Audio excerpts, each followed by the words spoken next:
Bienvenidos a un nuevo editorial. Acá estamos con parte de nuestra jauría perruna y vamos a hablar de pickups porque estamos probando la nueva Fiat Titano. Y además de esto, Ranger me pide que la acaricie, no puedo acariciar a los dos y encima Maya que no está. Así que lo que vamos a hacer es contarles un poco de lo que es esta experiencia de pickups que Fiat puede demostrar tener en Argentina. También entender cómo las marcas han trabajado a lo largo del tiempo con un mismo producto y varias marcas, cómo la unión entre marcas a veces es perjudicial o beneficioso para los productos que van a salir. Vamos a repasar un poquito la historia de lo que fue Sebel, la unión de Fiat-Peugeot, lo que después derivó en esta nueva fusión de Stellantis, donde también están Fiat y Peugeot dentro de un crisol y conglomerado de marcas, y cómo esto benefició a Fiat por sobre Peugeot, o lo que es lo mismo, a Titano por sobre el Landtrek. Anticiparnos un poquito a lo que ya está apuntando a el sol que está por nacer de otra marca americana como es Ram, que va a tener sobre esta misma camioneta, que recordamos es una Changan Hunter china, pero fabricada en Argentina, una nueva versión de Dakota y cómo esto tiene que ver con todo lo que son las marcas y dejar un poquito la puerta abierta para el análisis de lo que vamos a hacer cuando Dakota llegue a nuestras manos y la tengamos aquí en el patio de casa. Pero también en el final del editorial vamos a hablar de algo que ocurrió esta semana, que no tenemos muchos datos para opinar, podemos hacer conjeturas, pero nosotros no nos basamos tanto en las conjeturas, buscamos más la información. Tiene que ver con la tragedia, no a nivel de vidas, pero sí económica para Toyota en la planta de motores de Porto Feliz, en Brasil, arrasada por un temporal. La falta de motores hizo que pare la producción de Toyota en Brasil. ¿Cómo va a afectar esto a Toyota? Pero también qué va a pasar en el mercado de pickups. Indirectamente algo va a ocurrir con Hilux y eso es lo que vamos a analizar en el final de este editorial. Para empezar, un poquitito de historia. Las pickups en Argentina, si uno las analiza, hay gente que dice para hacer pickup hay que tener chasis. Yo creo que no. Para hacer pickup hay que tener una caja de carga. Y si después podemos seleccionar qué tipo de pick-up son de cada segmento, podríamos tener pick-up medianas de 1 tonelada, pick-up, como se denomina en Estados Unidos, full size, con chasis, podemos tener derivados de autos, pick-up pequeñas, y sin dudas que las marcas americanas han sido protagonistas principal en Argentina, en la historia moderna. Yo siempre arranco de Ica para acá, porque es cuando pasamos a tener una producción industrial en serio y después vino la industria a partir del decreto de Frondizi que se radican todas las terminales. Entonces, de aquellas históricas pick-up americanas que supimos tener a fines de los 50 y comienzos ya de la década del 60, por supuesto que tenemos que recordar Ford F100 con el V8, Chevrolet con el 6 cilindros, con el modelo C10, algunas diesel que también estuvieron con motor Bedford, pero no nada. Studebaker, una pickup más compacta, pero con chasis que tenía motor V8 también.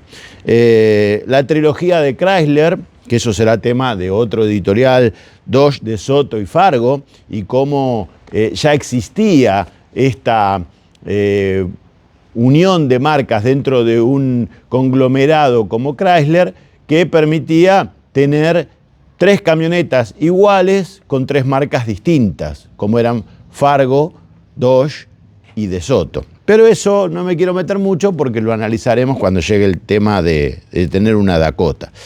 O Jeep, que también desde el 27 de abril del 56 arranca con el Jeep en Argentina y después sale la pickup Jeep y después el Vaquiano, y el Vaquiano es sustituido después por Gladiator, pero Jeep tanto sea con su línea de productos tradicional como con Baquiano como con Gladiator, se diferenciaba por tener 4x4. Algo que no era una moda, ¿sí? Tenías que tener 4x4 para laburar en lugares donde el 4x4 era necesario. A nadie se le ocurría andar tirando facha más allá del petitero, que se lo llamaba así al Jeep con capota, porque paraban los que tenían esos autitos en el Petit Café, entonces le decían petitero, que era como fachero, ¿no? Una cosa así, pero no había una moda de que el 4x4 te demostraba ser más en la escala social. Y después, por supuesto que no nos queremos olvidar de toda la línea de rastrojeros, tanto los tradicionales como los frontalitos, todo lo que también era tendencia para transporte. Hay que tener en cuenta algo. Un país que empieza con su industria automotriz tiene que poner la base de la pirámide en el transporte, ya sea de cargas o de pasajeros. O sea, se inicia la industria pensando en cómo vamos a mover las mercaderías dentro de nuestro vasto territorio, las personas con ómnibus en nuestro vasto territorio, y después se puede pensar en autos de lujo, autos medianos, pero las pickups no estaban pensadas para mover personas. Sí podían hacerlo, porque lógicamente en la cabina de cualquier pickup full size de aquellos años entraban 4, aunque estaba pensada para 3. No traía ningún tipo de cinturón ni nada que se le ocurra, pero ¿quién no viajó 4, 5 o hasta 6 en una camioneta, sin contar el equipo de fútbol que se podía llevar en la caja de carga? Cosa que estaba mal, pero que todavía al día de hoy se sigue viendo. Entonces, obviamente, esa era la necesidad primaria. Y las marcas americanas iban a tener una estrategia con eso. Distintas estrategias, porque, por ejemplo, Ford, Chrysler y Chevrolet, General Motors, apuntaron a hacer sus motores en su mayoría nacional. El V8 de Chrysler venía de México, pero se vieron muy pocas Dodge V8. Pero también las 3 grandes de Detroit tenían la misma estrategia, es decir, hacer primero camiones sobre la misma cabina, pero con otros chasis, motores diésel más potentes, como podían ser los Perkins 6, por ejemplo, en aquel momento, y tratar de unificar ciertas cosas que se pudiesen usar en la misma línea de montaje para poder abastecer así al mercado de transporte de cargas con camiones, camionetas y en algunos casos camioncitos, porque Ford rápidamente va a sacar el 350, Chevrolet el C30, Dodge no entró ahí, pero hizo la D200, que era una pickup con más robustez para llevar más caja de carga y más peso, y con eso más o menos intentaban dar pelea en esta estrategia. Ahora bien, el resto también pensaban en mover mercaderías. No tenían una pickup del tamaño de una full size americana, pero hubo un montón de vehículos, desde Auto Unión, desde Siam con la Argenta, Citroën con la furgoneta o la pickup, que llegó a ser también de la furgoneta hecha pickup, el Renault 4F, que era un furgón del Renault 4, o sea, había, me olvido unos cuantos, ¿no? Una enorme cantidad de vehículos en Argentina pensados para la parte de utilitarios. Y eso era parte de un negocio. Obviamente que las camionetas más grandes tenían una rentabilidad mayor que las camionetas chicas. La ventaja de las camionetas chicas era que se podían hacer derivadas de un automóvil mediano o pequeño y se usaban muchos componentes en común. Y muchas de esas camionetas llegaron a ser desarrollos nacionales para tratar de ofrecer algo en un mercado donde el fabricante original quizás o ni lo pensó o ya las matrices habían pasado a otra vida. Entonces, Fiat Concord, por ejemplo, en 1969, por tomar un año, 10 años después de que se lanza el decreto de Frondizi, lo tomamos aleatoriamente, dijimos, a ver, 10 años después, ¿qué pasaba? Fiat Concord era la marca número 1 en producción en Argentina. Casi 50.000 unidades producidas. Estaba segunda Ford con 36.000 en el año 69 Y tercera, Ica Renault, que venía de un liderazgo que fue perdiendo, con 34.000. Ahora, si vamos a 70 al 73, que fue el año récord de producción de nuestra industria, el 73, siempre Fiat fue número uno. En el 70, 50.700, segunda General Motors con menos de 33.000. En el 71, Fiat Concord, 61.056, segunda Ford con 44.490. En el 72, Fiat Concord, 63.746, Ford, 50.502, buena cantidad de producción. Y la distancia se achica mucho más en el 73, el mejor año de nuestra industria, con casi 300.000 unidades fabricadas, donde Fiat estaba líder con 66.648 máquinas y Ford 62.374. Lógicamente que hay una gran diferencia de qué producía cada una y la rentabilidad que tenía cada una. Esto está más que claro. Pero vamos al análisis de lo que hoy serían marcas dentro de Stellantis, pero que en aquellos años era una rivalidad parecida a lo que era Ford y Chevrolet, que era Fiat y Peugeot.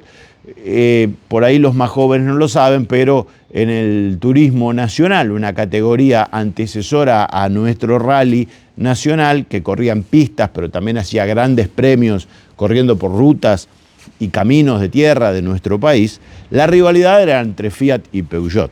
El 403 contra el 1500, el 404, la Coupé Fiat 1500, la berlina, toda esa rivalidad que se dio, y después el 504 y la 125, la Coupé, la 125 Sport o la berlina potenciada, o sea, cosas que se llegaban a hacer hasta vehículos de calle con mejoras y elementos necesarios para homologarlo para la competición y de esa forma poder ganar carreras o pelear títulos, porque era la época de gana el domingo, vende el lunes. Entonces, realmente se tenía todo muy pensado desde el punto de vista de las marcas para promocionarse a través de la competición, tanto sea en el TC para los vehículos grandes como en el turismo nacional para los medianos. Y hoy por ahí suena a algo, qué sé yo, desprolijo, que Stellantis anunciaba que iba a llegar Landtrek y ahora vamos a contar esa historia, y aparece Titano y no va a aparecer Landtrek. Pero créanme que las desprolijidades existieron siempre y con el tiempo se olvidan y quedan los resultados. Si te fue bien, la desprolijidad desaparece muy rápidamente. Si te va mal, la desprolijidad puede quedar marcada como el error garrafal que cometiste y te hizo fracasar, ¿no? Un ejemplo que se me viene así a la cabeza es General Motors con el Opel K180, con el diario del lunes. Todos salimos a decir, qué error haberlo llamado Opel y no Chevrolet como en Brasil, porque el Chevrolet era una marca y bla, bla, bla, bla. Pero fíjense algo, Peugeot va a tener su primera pickup en Argentina con la 403, conocida como T4B, pickup, en 1967. Ahora, el 403, como auto, había muerto en 1965. Por eso digo, las desprolijidades existían. ¿Quién las recuerda? Los fanáticos de Peugeot, ¿no? Pero los que no tienen ni idea dicen, mira lo que me estoy enterando gracias a lo que me cuenta Eduardo. ¿Murió el auto en el 65? Vamos a suponer que en el 66 quedaba algunos 0 kilómetros dando vueltas por alguna concesionaria y que sin la gente tan informada como ahora, quizás la gente no sabía. Quizás en el 67, cuando sale la T4B, algún dormido podía pensar, uy, mira, el 403, un auto muy francés, muy de buen confort y qué sé yo, ahora tiene una pickup. Bárbaro. Pero el auto había muerto 2 años antes. ¿Por qué se saca una versión pickup con un auto que ya no se fabricaba? Habría que tomarse el túnel del tiempo para aparecer en esa época y preguntarle a los directivos de Peugeot en aquel momento qué estaban pensando, ¿no? Me encantaría las cosas que podríamos hacer si viajásemos en el tiempo a preguntar a los directivos, ¿ma qué cosa fai? Y bueno, eso pasa en el 67. Ahora, como pick-up, en el 67 vende 811 unidades. No parece un éxito. Hay que ver en qué época del año se lanzó, no tengo ese dato. En el 68 vende 2.518 unidades, este T4B, la pick-up del 403. Fiat 1500 multicarga, rival directo, ¿no? 403, Fiat 1500, pick-up contra pick-up. Vendió 2.374, o sea, puede ser desprolijo, pero sin dudas Peugeot vendió más que Fiat. Después no tengo el posicionamiento de precios, o si ibas a comprar y había stock, o no había abasto, o como no había tenías que comprar 5 camionetas para la empresa y bueno, dame la Peugeot porque la Fiat no hay. Eso lo desconozco absolutamente. Pero para darles una idea, en el C68 una Ford F100 vendía, todas V8, 7.629 máquinas, una C10, 8.146, esto es producción. Y una Dodge, la D100, 2.371. Solo 159 de esas 2.371 de Dodge eran gasoleras, que eran novedad ese año. El Diesel Perkins salía en oferta en la Dodge. Entonces, ahí tenemos un motivo por el cual Peugeot se mete a pelearle un mercado en el que Fiat tenía cierto criterio. Ahora, desprolijidades también del lado de Fiat.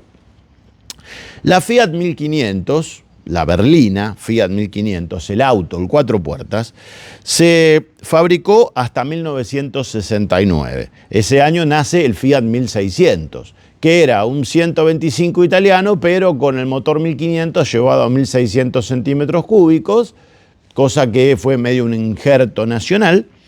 Y sin embargo, la rural del 1500, el 1500 familiar, iba a seguir en producción hasta 1972.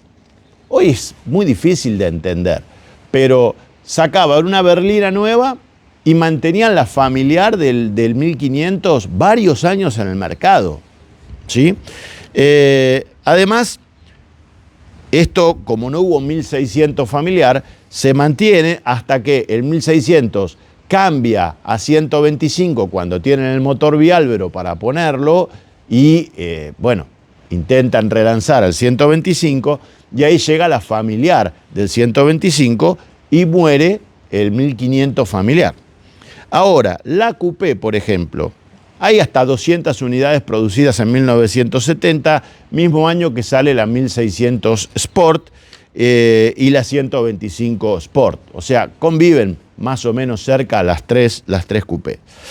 Si vamos a la Fiat 1500 multicarga, hasta el año 71 se fabricó esta pick-up y se fabricaron 16.074 unidades. Ahí viene la 1600 multicarga, que se fabrica muy poquito, 1972, 1973. Incluso hay gente que dice que no existió la 1600 multicarga porque se hicieron solamente 3.498 unidades. Muy poquito de producción.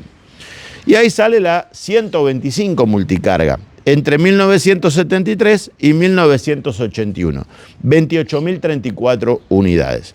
Ahora bien, es interesante porque, ¿vieron cuando algunas marcas o algunos directivos dicen no puedo sacar una camioneta sin caja de carga, con el chasis pelado, porque imagínate, yo vendo una tope de línea, no una fortuna, y después en un semáforo ese mismo dueño ve a la misma camioneta repartiendo helados o con un furgón de madera haciendo una mudanza, entonces tiro abajo la imagen de marca?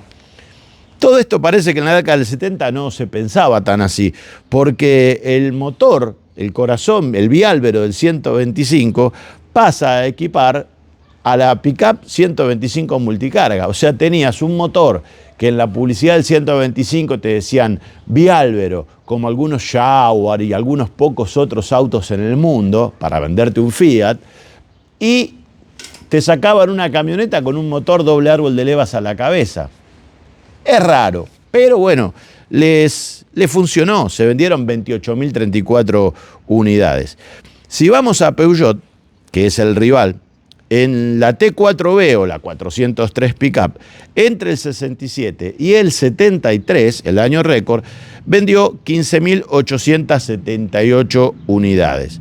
O sea que ahí nace la Peugeot 404 Pickup, desaparece todo lo que sería el herramental del 403, y ese año se van a fabricar 1.332 nafteras y 750 diésel, solo ese año. Después hay un hueco, no hay motores diésel para la 404 Pickup.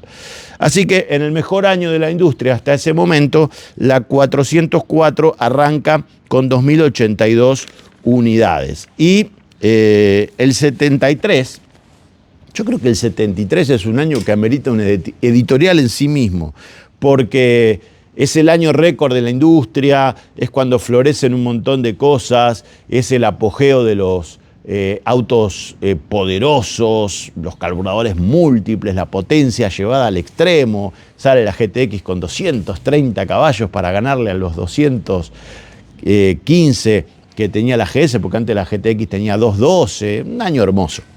Quizás hagamos un editorial, si les gusta la idea déjenlo en comentarios.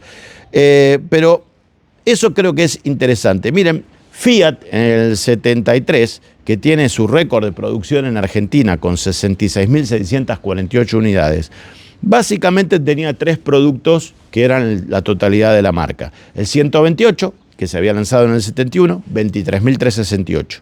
El Fiat 600, el auto más barato de la marca, 18.969, y el 125, 18.945 en todas sus versiones, ¿no? Estamos sumando familiar, camionetas, todo.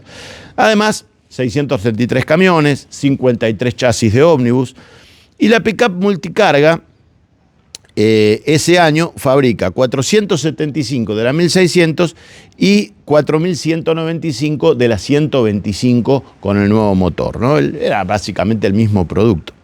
Pero en solo 2 años la 1600 apenas 3498 y la 1500 de Fiat multicarga 15.074 en su existencia. También en el 73 marca el inicio de otra pickup importante, como es la Ford Ranchero. Fíjense que 11 años después de lanzado el Falcon, Ford Argentina decide invertir en matrices y en prueba íntegramente un desarrollo nacional para sacar una pickup en el segmento de los autos grandes, el segmento E. Y le fue bastante bien a la Ranchero, a pesar de que tenían su Ford F100. Pero evidentemente había una molestia de, che, estos autitos con la caja cortada que me están robando mercado porque el tipo que necesita repartir pocas cosas por la ciudad, por ahí me compra una camionetita. Bueno, hagamos una Ford Ranchero. Increíblemente, los rivales de Ford no vieron o no pudieron o no quisieron meterse en el mismo negocio. Sabemos que Ica Renault intentó hacer en el 74 sobre la base del Torino SE, una pickup de Torino, pero volvemos a lo mismo. Ahí ya parecía de, no, che, ¿cómo el Torino?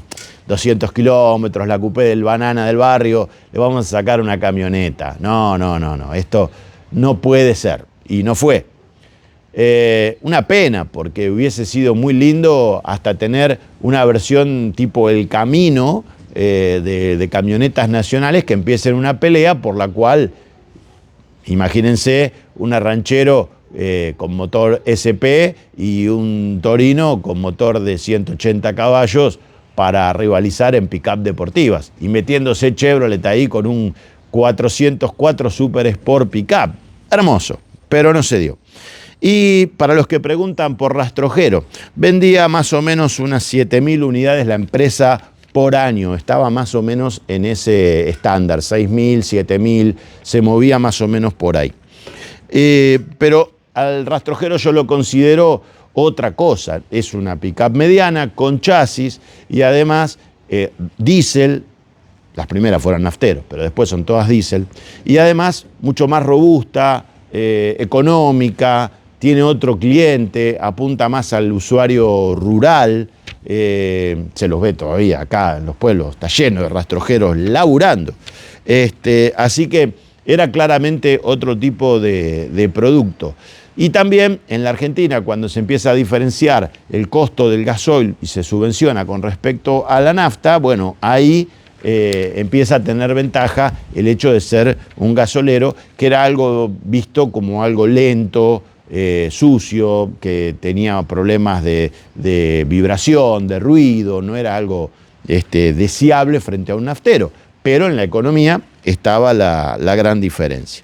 Así que ahí tenemos más o menos un panorama de cómo estaban las pickups, no las full size, sino las pickups de las que vamos a partir de la base de esta historia, que es Fiat contra Peugeot.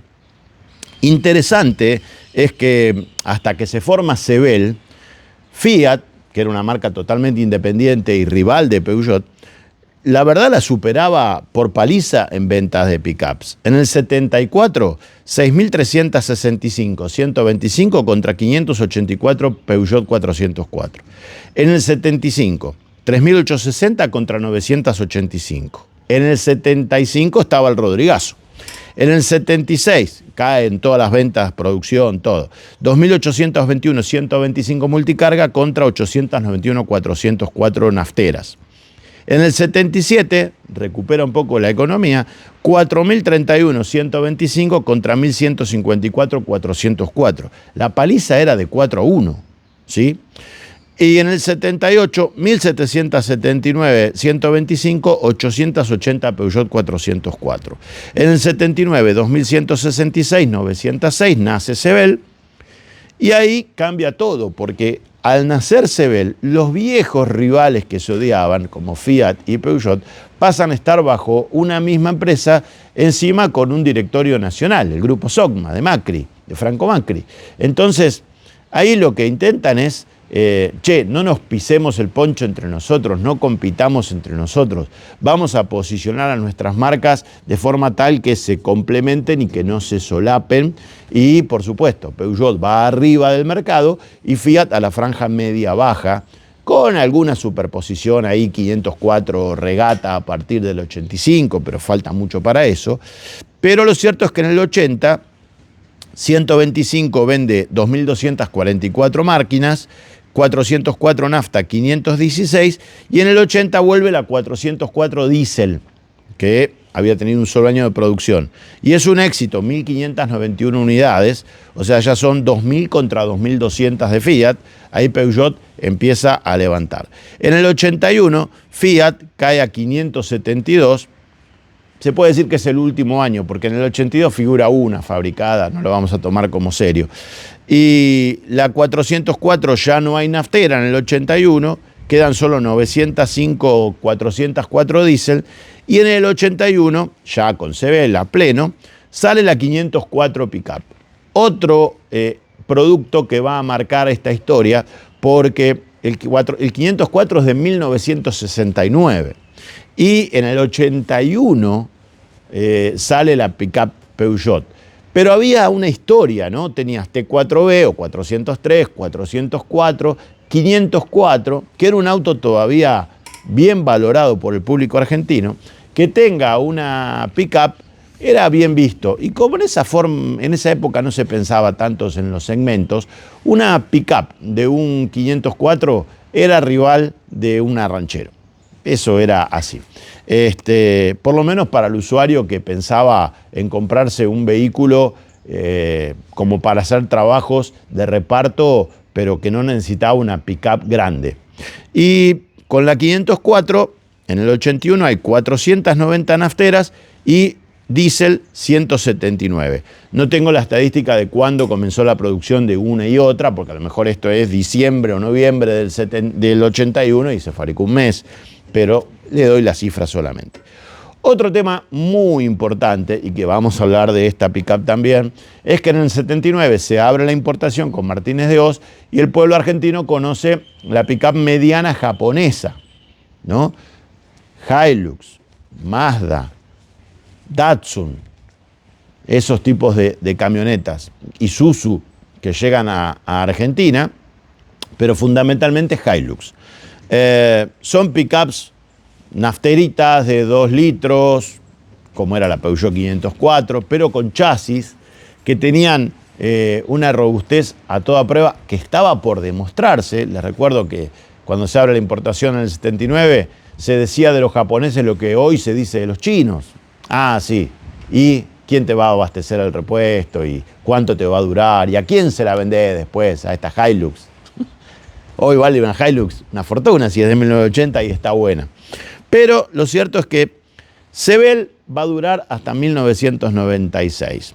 Ahí, un año y medio antes de que termine la firma del contrato, se ponen de acuerdo y, se ponen en desacuerdo y Fiat le deja a Sebel la concesión para seguir haciendo los Uno Duna en Berazategui, pero Fiat, que iba a comprar la planta de Sebel, estaba a punto de cerrar la operación y en el momento que iban a cerrar, apareció Mauricio Macri y quiso una oferta superadora para la fábrica que él era el director, y los italianos dijeron, ¿este opina? Listo, vámonos. Se levantaron y se fueron todos bien tanos a invertir $1.000 millones a Córdoba, a Ferreira, al viejo lugar de la Fiat, y hacer la propia planta de Fiat para el proyecto 178.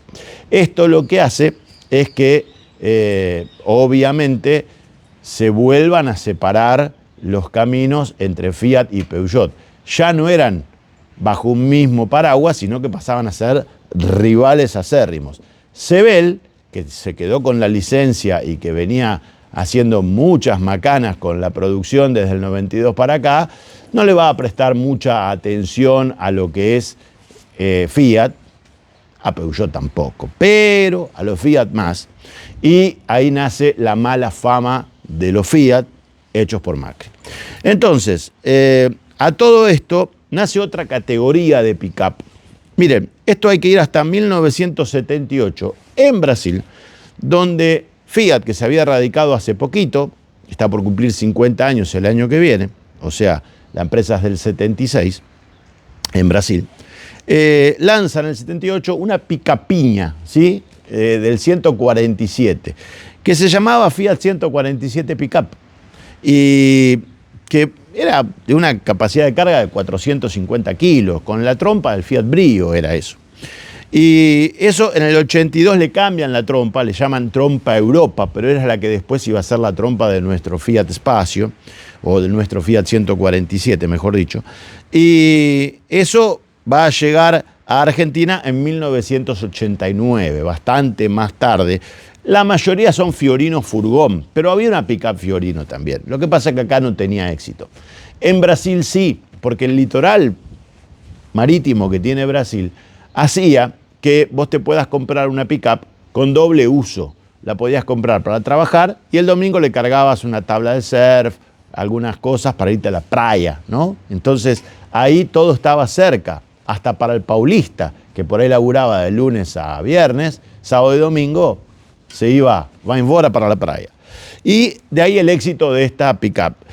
Esa pick-up es la primera que hay en Brasil derivada de un auto chiquito. Después va a venir la Saveiro, va a venir la Chevy, que es la Chevette, que después se vendió acá. Y va a llegar después, en 1988, una segunda generación que es Fiorino, o sea, el Fiat Uno que se había hecho en Brasil, que derivó también en el Premio y en la Rural, que era la Elba, va a tener una versión pick-up que se iba a llamar Fioruno, le decía todo el mundo a la pick-up brasileña, que ya cargaba 630 kilos. La Fiorino en el 89 va a tener una variante más lujosa llamada LX con un nuevo motor, 1500 centímetros cúbicos, y va a llegar a la Argentina. Se la vio muy poco a la Fiat Uno Pickup. Se vio más el Fiorino furgón, al igual que el 147 furgón. Pero esa es la historia. Y cuando muere la Peugeot 504, que además la exportan a Brasil con gran éxito, es más, si vos vas a Brasil, es muy probable que te encuentres, si ves algún Peugeot argentino, es más fácil de encontrarte con un 504 exportado a principios de la década del 90, mediados de la década del 90, que un Peugeot 405 que exportamos de acá a Brasil. El 505 no se exportó. O algún importado que hayan traído a Brasil de Europa, ¿no? Lo más fácil si ves un Peugeot 504 o un Peugeot viejo en Brasil es que sea una pickup 504. Eso es lo que quise decir. Ahora bien, ¿cómo sigue esta historia? Fiat ya tenía un pie o un piecito puesto en pickup, donde los furgones eran los que reinaban y la pickup no encontraba su lugar. Pero en Brasil tenía éxito, así que el 22 de abril del 99 se lanza Strada. Strada no se entiende muy bien a dónde apuntaba, porque no tenía un furgón, ese era Fiorino, o sea, era lanzar una pickup del proyecto 178 que se hacía en Córdoba, Palio y Siena, que ya tenía su weekend y todo, lanzar una Strada. Bueno, sí, se lanzó, pero no vendía nada. Las primeras Stradas, esas que decían Fiat estampado en la tapa, ¿cuántas viste en la calle? La verdad, casi no se veían. Esta Strada va a continuar su evolución y va a tener cierto éxito cuando saca la cabina extendida o cabina y media, después la doble cabina 3 puertas con la línea Adventure, ahí ya empieza a ganarse un mercado importante de la Strada, mercado dominado por la Saveiro acá en Argentina, está claro eso. Y Peugeot va a hacer su movida hacia el mercado de las pickups en noviembre del 2011, acá en Argentina, cuando lanza 207 Compact Pickup llamada Hogar. Otro fracaso. Llegó tarde, mal posicionada, no supieron leer para dónde iba el mercado. Cuando ya Strada era doble cabina 3 puertas, Adventure y qué sé yo, con locker y todo eso, Hogar salía con la estética del 207 Compact y una caja de carga larga muy fea, una puerta muy corta, y además sin la posibilidad de contar con una cabina extendida o una cabina y media o una doble cabina. Entonces no vendió nada Hogar. Y ahí es otro paso en falso de Peugeot Brasil, otra vez enterrar plata para tratar de sacar a Peugeot adelante en Brasil, pero no iba a pasar nada. Y en Argentina tampoco. Hogar no movió el amperímetro. Seguimos y en pickups tenemos que ir hasta junio del 2016. Ahí hay una movida espectacular de Fiat, que con el Polo de Pernambuco lanza Toro. Toro es otra cosa. Toro es doble cabina, es potencia, 170 caballos, es una pickup de excelente materiales, todo bárbaro, así que derivaba de aquel concepto 4cc, que algún memorioso lo habrá visto en el Salón de San Pablo 2014 o en Buenos Aires 2015. Ahora bien, Toro va a tener todo un camino, se mancó al principio por el problema que tuvo de mezclar el gasol con el aceite, que fue un problema real, agravado por la mala comunicación de Fiat para solucionarlo, pero bueno, Toro, más allá de eso, que le costó la vida a la caja manual y se queda solo la automática, pasa eso y se rehace, y Toro logró ser una pickup exitosa hasta el día de hoy. ¿Dónde sigue esta historia? El 16 de enero del 21 nace Stellantis. Stellantis es la fusión entre FCA, Fiat Chrysler Automobile, y PSA, Peugeot Citroën Sociedad Anónima. Entonces, ahí, en esa fusión, se empiezan a juntar los proyectos de cada una. Es como ensamblar a dos familias, cada una con un montón de pibes, ¿no? Y empezás a decir, bueno, a ver, ¿a dónde pensaban ir en las vacaciones de invierno? Y cada familia tenía sus planes. Y vos decís, no, pará, vamos a unificar criterios, vamos a tratar de reducir costos, vamos a tratar de ver cómo hacemos, ¿no? Cómo nos movemos. Bueno, cada una venía con sus carpetas. Peugeot venía trabajando con la marca china Changan, autora de esta camioneta Hunter, para entrar en el mercado de pickups medianas. Un mercado que le apetece a todas las marcas, pero es un mercado que está dominado históricamente por americanos, japoneses que pasaron a dominarlo por sobre las americanas, pero eran las que dominaban, y fundamentalmente ahí se metieron también marcas chinas. Pero ¿cuál es la ventaja de las chinas? Saben hacer productos tienen costos muy bajos para hacerlo y tienen mercado, porque los chinos desde esa zona en el oriente tienen llegada muy cercana a mercados que hay un uso de camionetas, Australia, Tailandia, Vietnam, toda esa zona, ¿no? Acá es otro sector del mundo donde la pick-up mediana tiene un uso muy importante. Pero los europeos no tienen experiencia. Entonces tienen que ver con quién se asocian para entrar a ese mercado. Basta ver el paso fallido de Renault Alaskan con Nissan en la fusión de la alianza global, que intentaron entrar al mercado de pickups de la mano de uno de los más grandes fabricantes japoneses con Frontier. Bueno, fracasó porque la alianza esa fracasó y ese proyecto fracasó y un montón de problemas de ellos, digamos, no porque el producto sea mal. Y ahí es donde, al nacer Stellantis, en enero del 21, nosotros, en noviembre de ese 2021, ¿se acuerdan que estábamos en pandemia? O sea, todavía no se viajaba mucho, había que andar con barbijo. Había una caravana que iba a hacer un recorrido por Sudamérica con Landtrek, porque se iba a lanzar en todos esos mercados, y no se hace, se va posponiendo. Finalmente, cuando se abren algunas ventanas que te permiten ciertos movimientos sociales, esa caravana llega a Ushuaia y Stellantis ya nos invita a manejar a un grupo de periodistas en el sur a la primera generación de Landtrek. No tenía ni este motor, ni esta caja, nada que ver. Una camioneta muy inferior a lo que es esta, era esa Landtrek. Tanto es así que probándola en un camino difícil, porque hay que reconocer, se la jugaron, hicimos campo traviesa, hicimos cruce de arroyos, piedras, bueno, las rompimos bastante. Y no nos dejaban una buena impresión en cuanto a su armado, o sea, los spoilers, las defensas abajo, los estribos mal diseñados. El primer cruce de río salió volando un estribo. Entonces vos decís, che, esto no lo veo. Aparte los motores, naftero y diésel, que eran de baja potencia. Otro producto, nada que ver. No pintaba bien. Ahora bien, nos vamos a Cariló, enero del 22. Ahí en el stand de Peugeot, dentro ya de Stellantis, y a un año de haberse fundado Stellantis, todavía había muchas cosas por hablar. Hicimos una nota espectacular con Gabriel Cordo Miranda, que ya no está en Stellantis, que había vuelto a la empresa después de haber estado en Peugeot. Y si algo destaco de Gabriel Cordo Miranda es que, más allá de que hay cosas que no podía contar, sí se bancaba las preguntas difíciles.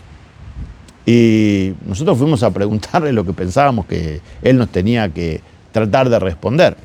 Entonces, por ejemplo, ¿dónde se iba a fabricar esa pickup Landtrek? Que todo el mundo decía que iba a ser en Uruguay con el grupo Nordex de Antelo, pero ellos no lo anunciaban. Y Gabriel dijo, bueno, porque nos vamos a reservar la información para ir dosificándola y dándola en el momento que sea considerado que haya que dar esa información. Pero esto fue en enero del 21. La pick-up estuvo expuesta ahí, por ahí vos fuiste, la viste en el stand de Cariló, te sacaste fotos, ¿no? Y mucha gente ya preguntaba, ¿y cuándo llega? ¿Y qué linda que está la Peugeot? Y eso iba a llegar en el último trimestre de 2022. Si ustedes ven el diseño de esta camioneta, que tiene una banderita italiana, tiene los colmillos de un Peugeot. Esto que se ilumina en esta camioneta está pensado para que la trompa sea un Peugeot. O sea, le saco el cartel de Fiat, le pongo el león rampante, o la cara del león, como diría ahora, y esto es un Peugeot. Y esa era la idea. Pero bueno, pasaron cosas. Entre esas cosas, esa fusión le permitió a Peugeot en el Palomar crecer mucho.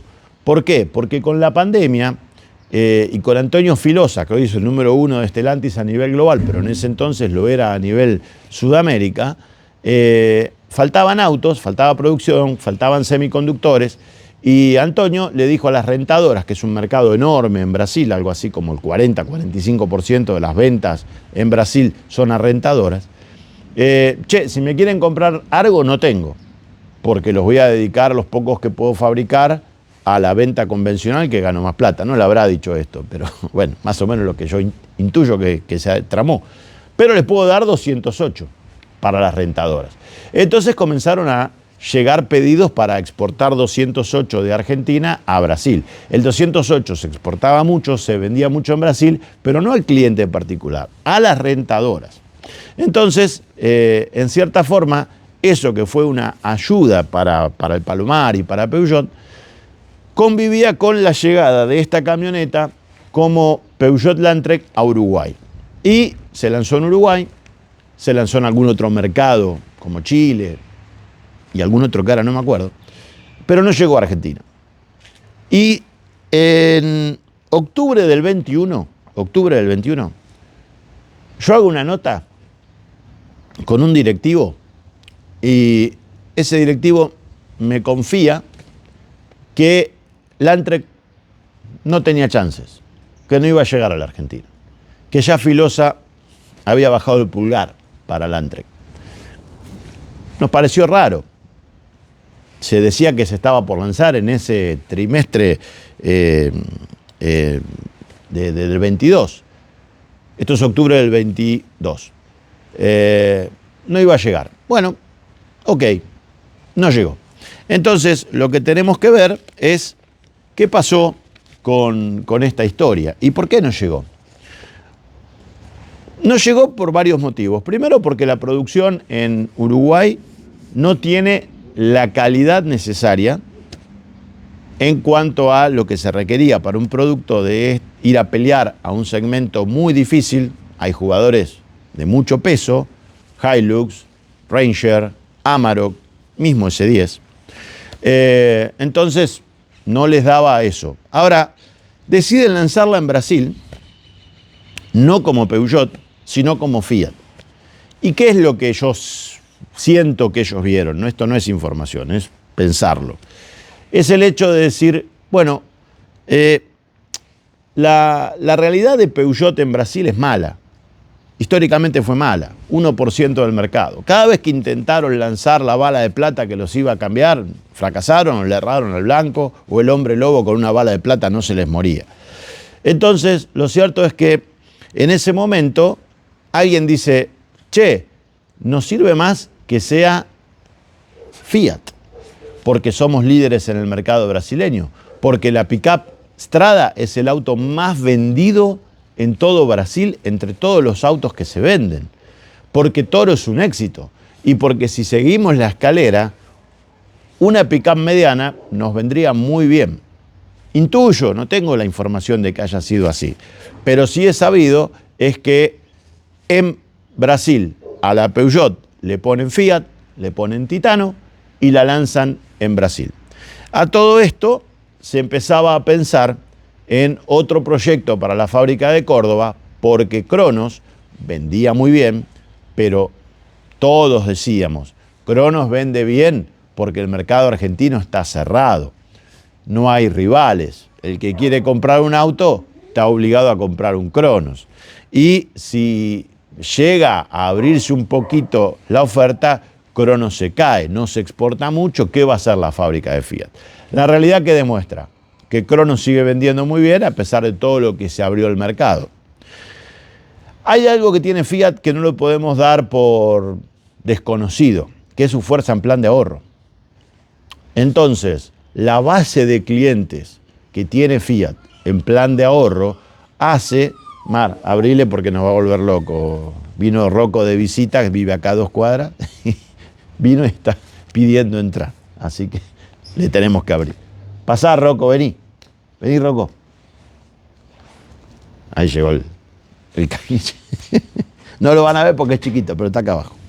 Te va a agarrar el galgo que no se lleva bien con vos. ¿Escuchaste? Así que portate bien.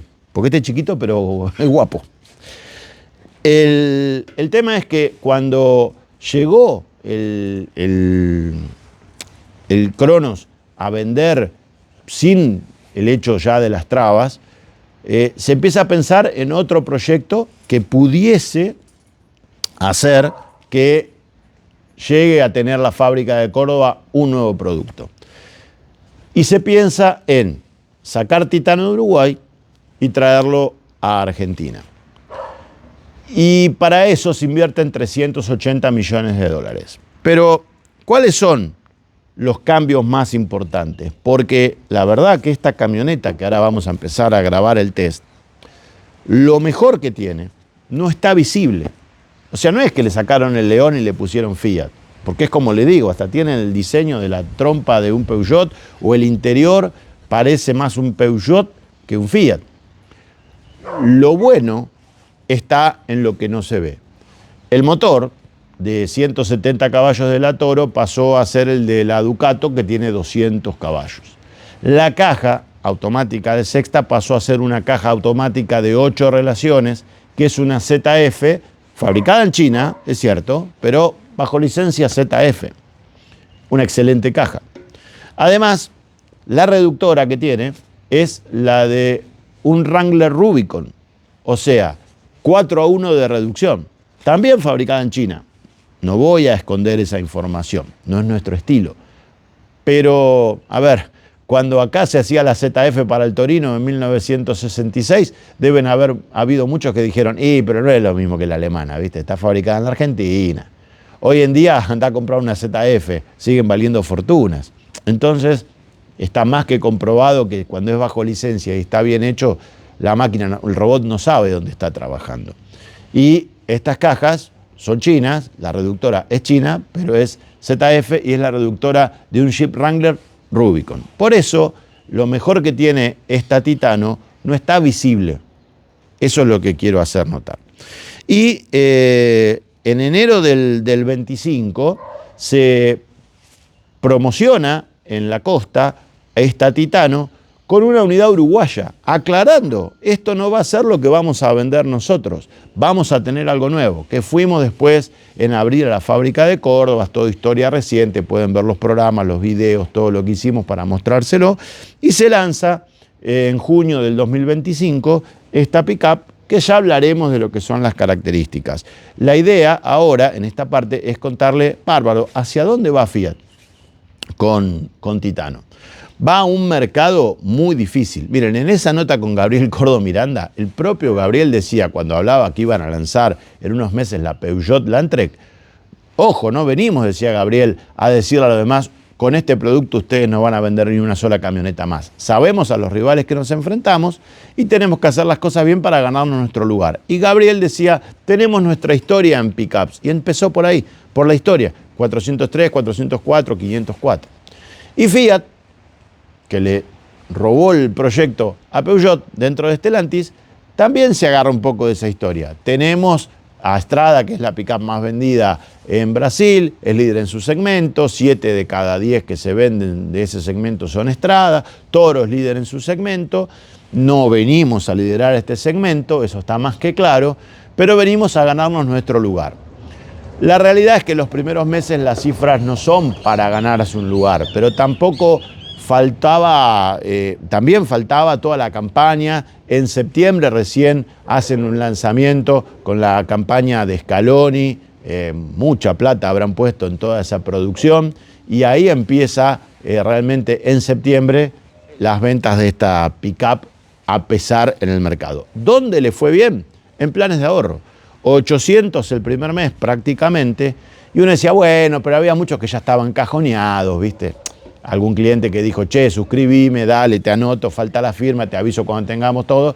Había muchos preaprobados y no, el segundo mes también, y están llegando a 1000 suscripciones por mes. Entonces, el fuerte de la pickup para el plan de ahorro está.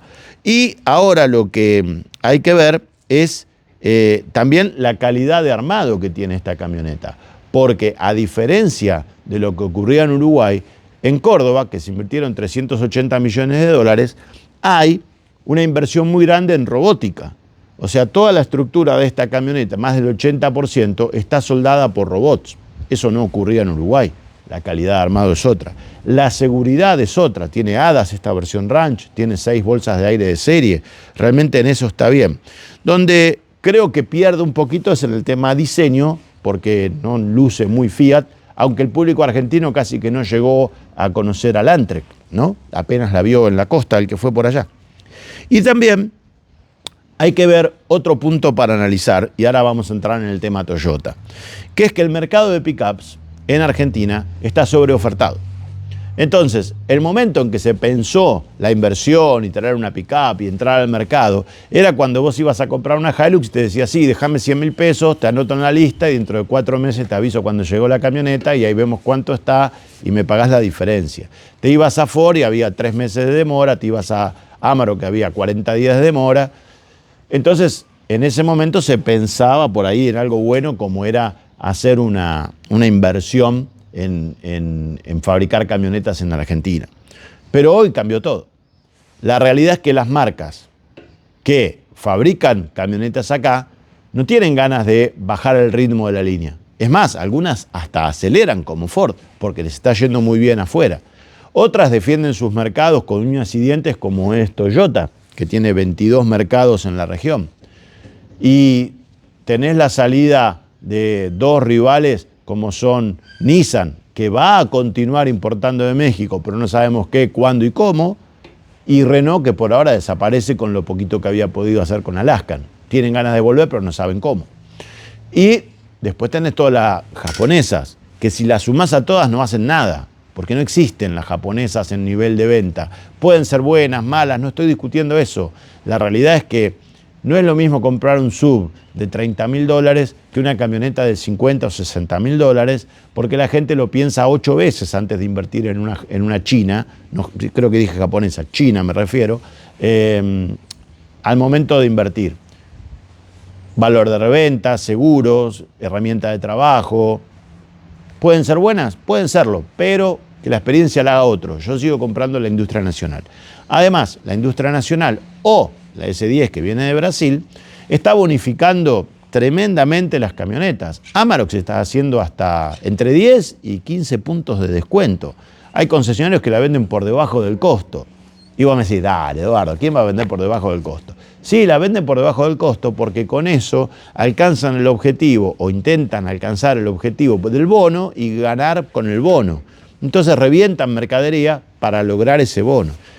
Esa es la realidad. Ahora esto es insostenible. Vos no podés tener una industria que fabrique camionetas para que el concesionario la venda por debajo del costo o ganando 2 puntos, 3 puntos en un producto que le debería dar una rentabilidad de 10, 12 puntos para sustentar el negocio. No es viable en el largo plazo. Todos creen que el que se va a caer es el otro. Es como el juego de la silla. Dan vuelta mientras la música suena, saben que hay una silla menos que la cantidad de gente que da vuelta, pero todos tienen la esperanza de yo no voy a ser el que quede afuera. Hasta que se para la música, todos se sientan y uno va a quedar afuera. Y cuando siga el juego, otro. Entonces, hoy está pasando eso. Algunos quedaron afuera por decisiones empresariales y desaparecieron. Otros no fueron ni invitados a dar vuelta alrededor de la mesa, de la silla, porque no se los invita a la fiesta, como son los chinos, y no van a poder por ahora participar. Pero los que quedan tienen que pelear por un mercado que empieza a estar en caída, porque al abrirse la importación, al sacarse los impuestos al lujo en el primer escalón, los SUV del segmento C y D empiezan a entrar con precios competitivos, sobre todo si le pones arancel cero a los que son electrificados y vienen de China con valores muy accesibles. Obviamente, mucha gente que se subió a una pickup no quiere bajarse de una pickup porque entendió lo que es andar arriba de un bicho de estos, entonces, por más que le ofrezcas un SUV barato, por ahí sigue en pickup. Pero el que por ahí dice, che, y si volvemos a un SUV y a un 3 filas de asientos y qué sé yo, empieza a ver a los SUV, ya no hay grandes berlinas como era Mondeo, Passat, ese tipo de autos, que eran los otros rivales de las camionetas, antes de todo esto, ¿no?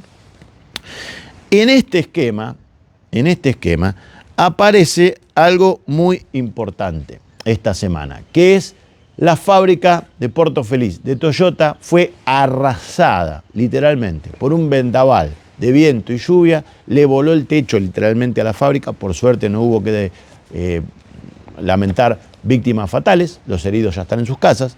Pero borró al techo, inundó toda la fábrica, destruyó toda la fábrica. Es un colapso para Toyota. Ahí en Puerto Feliz se hacían los motores de los productos que Toyota fabrica en Brasil. Corolla, Corolla Cross, Yaris Cross, que estaba próximo a lanzarse, y algunos componentes de suspensión y de algunas partes de SW4 o de Hilux también. Entonces, vos decís, bueno, ¿y esto qué tiene que ver? Tiene que ver, y te explico por qué. Toyota ya paralizó la producción de autos en Brasil. No se sabe, porque la empresa no ha dicho, está en esta semana simplemente evaluando daños y en un plan de emergencia para ver si puede importar motores de otra parte, de otras fábricas del mundo a Brasil para continuar la producción, si puede traer las piezas que se armaban para Hilux y SW4 de otras fábricas del mundo, como puede ser la fábrica de Tailandia o algún proveedor para la fábrica de Tailandia que desvíe unos barcos para Argentina, o en avión si es necesario, para no parar la producción. Hay un stock, hay camionetas, pero analicemos algo. Si vos sos concesionario Toyota y sabés que no vas a tener entrega de autos brasileños en los próximos meses, se habla que hasta por ahí los primeros meses del 2026 no volverían a fabricar. Y después tienen que empezar la línea de ascenso, ¿no? ¿Qué haces con tus camionetas que venís bonificando al 7-8% para vender? ¿Las seguís bonificando? Mañana, cuando abras el concesionario, ¿vas a poner descuento en la camioneta?